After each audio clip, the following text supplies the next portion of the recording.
Growing up, hindi nila ako pinapalaro sa labas. Growing up, pinapalaro nila ako sa labas pero wag daw ako maingay. So, paano ako maglaro? Ganyan ako maglaro. So, na-enjoy ko na lang siguro maging mag-isa. Kinakausap ko sarili ko. Kaya siguro nagdedelulo ako ngayon kasi nagti-teacher-teacheran ako mag-isa. Sinusulatan ko ng chalk yung dingding namin.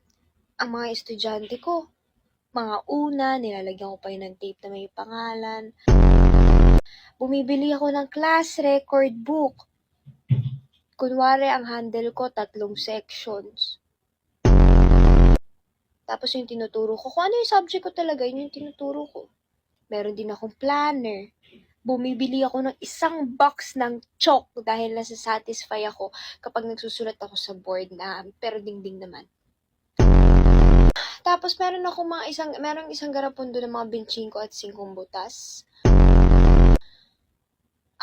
Nilalaruan ko yun, kunwari halo-halo. Yun yung sago. Tapos, kahit madumi na yun, kasi yung mga benching ko, ginagamit kasi yun sa bingo yung mga ganun, yung mga benching ko. Nilalaruanan ko. Ginagamit ko pa nga tunay na sandok mahilig ako sa paper dolls. Kaso kausap ko pa rin yung sarili ko.